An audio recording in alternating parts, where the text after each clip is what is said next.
महाभारतानंतरची ही कथा विजयाच्या आनंदाची नाही, तर युद्धानंतर उरलेल्या वेदनेची आहे. कुरुक्षेत्राचे महायुद्ध संपले होते. पांडव विजयाच्या सिंहासनावर बसले होते.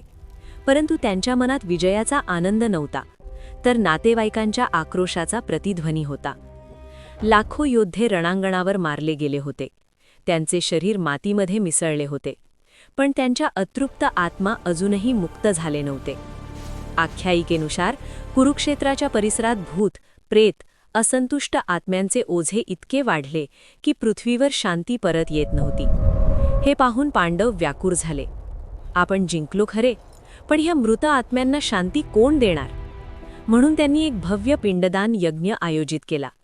पण एक गंभीर प्रश्न उभा राहिला. हे दान स्वीकारणार कोण? हे पूर्वज नव्हते, हे होते युद्धात मारले गेलेले अतृप्त आत्मे. तेव्हा यज्ञ अग्नी प्रज्वलित असतानाच यज्ञभूमीवर स्वयं भगवान शिव प्रगट झाले. ना राजा म्हणून, ना देव म्हणून, तर भूतनाथ म्हणून. महादेवांनी पांडवांना सांगितले, या अतृप्त आत्म्यांचे दान दुसरे कोणीही स्वीकारू शकत नाही. मीच त्यांचा स्वामी आहे. मीच त्यांचे दान स्वीकारेन. आणि त्या क्षणी महादेवांनी लाखो असंतुष्ट आत्म्यांचे दान स्वीकारले, त्यांना मुक्ती दिली आणि शांतीचा मार्ग खुला केला. त्या दिवसापासून महादेव भूतेश्वर महादेव म्हणून ओळखले जाऊ लागले. भूतांचे स्वामी, मुक्तीचे दाते. कृतज्ञतेने नतमस्तक झालेल्या पांडवांनी त्याच पवित्र स्थळी शिवलिंगाची स्थापना केली, जेणेकरून येणाऱ्या युगांना हे स्मरण राहावे. युद्ध शस्त्रांनी संपत नाही, ते शांती आणि मुक्तीने संपते.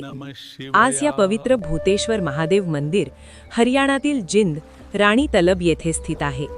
हे मंदिर आपल्याला शिकवते की खरा विजय शत्रूचा नाश करणे नाही, तर शत्रूच्या आत्म्यालाही शांती देणे आहे. भूत, प्रेत, पिशाच्च आणि सर्व अतृप्त आत्म्यांना मुक्ती देणाऱ्या भूतनाथ महादेवांच्या चरणी कोटी कोटी प्रणाम.